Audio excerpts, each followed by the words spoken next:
Kalau ada pikir, konflik di Timur Tengah itu cuma soal misil dan militer, coba pikir lagi. Gimana kalau ternyata taruhan yang sebenarnya itu jauh, jauh lebih besar? Ya, kita lagi ngomongin sebuah permainan senilai 100 triliun dolar. Sebuah konfrontasi ekonomi yang sengaja dirancang buat mengguncang, bahkan mengubah total masa depan keuangan kita semua. Coba deh bayangin sejenak. Gambar-gambar perang yang kita lihat di berita itu mungkin cuma lapisan luarnya aja.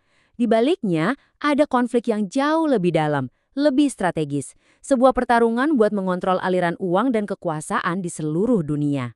Oke, untuk benar-benar paham pertarungan ini, kita harus lihat ke balik layar. Ke sebuah sistem keuangan yang gak kelihatan, tapi jadi mesin penggerak ekonomi global. Karena pertempuran yang sesungguhnya itu terjadi di sini, di jantung arsitektur keuangan dunia. Nah, ini dia kuncinya. Pilar terpenting dari tatanan dunia yang dipimpin Amerika itu sebenarnya bukan militernya yang kuat, bukan juga demokrasinya, tapi sistem ini, sistem petrodolar. Sistem yang secara efektif mengontrol aliran darah ekonomi modern kita, yaitu minyak. Gini cara kerjanya, simpel aja. Semua negara mau nggak mau butuh dolar buat beli minyak. Terus, dolar yang mereka kumpulin itu ujung-ujungnya ngalir lagi ke pasar keuangan Amerika, dipakai buat beli obligasi, saham, dan lain-lain.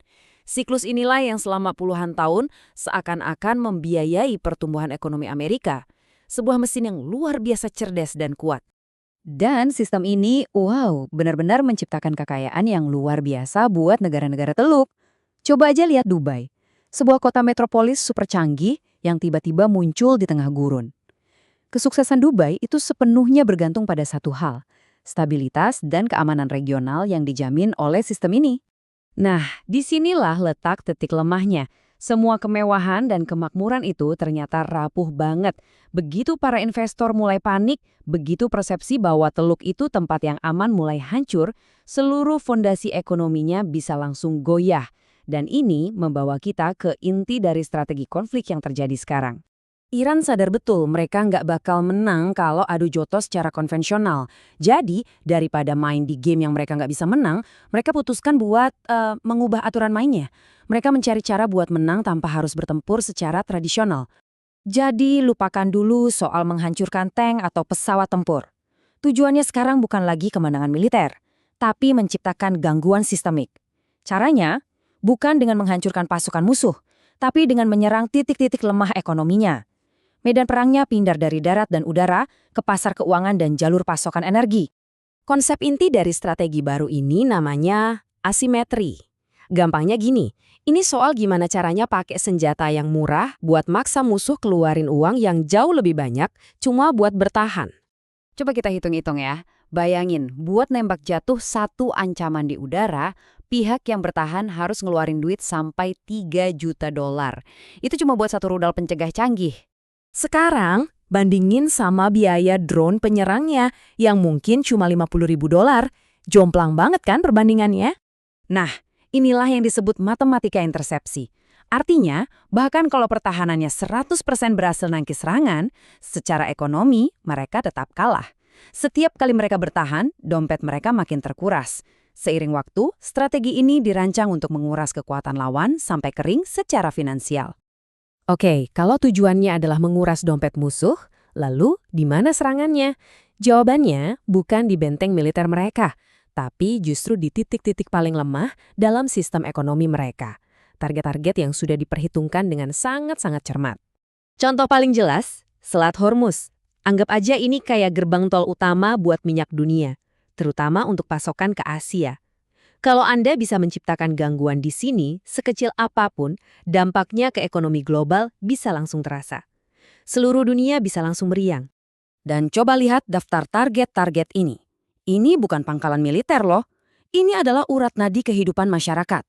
Pabrik yang mengubah air laut jadi air minum, kilang minyak, pelabuhan, ini semua adalah hal-hal yang kalau berhenti berfungsi, kehidupan jutaan orang bisa langsung lumpuh.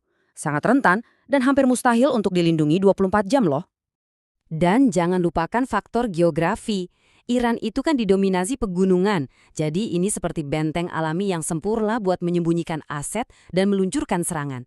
Sementara negara-negara di seberangnya, kebanyakan gurun pasir yang datar dan terbuka, target yang sangat empuk. Nah, ini poin yang penting banget. Perang ini bukan cuma perang fisik, tapi juga perang psikologis. Perang di dalam kepala para investor. Anda nggak perlu benar-benar menghancurkan sebuah kilang minyak. Anda cukup menciptakan ketakutan dan ketidakpastian, bikin investor ragu. Kalau mereka sudah takut, modal dan investasi bakal langsung kabur. Dan efeknya bisa sama dahsyatnya dengan serangan misil. Dan rasa takut ini nggak akan berhenti di satu wilayah aja.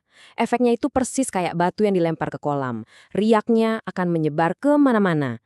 Serangan-serangan kecil yang ditargetkan ini memang dirancang untuk mengirimkan gelombang kejut ekonomi ke seluruh penjuru dunia. Ini dia efek dominonya. Ketidakstabilan di Teluk itu langsung berdampak ke dana-dana raksasa milik negara yang selama ini berinvestasi besar-besaran di Amerika dan Eropa.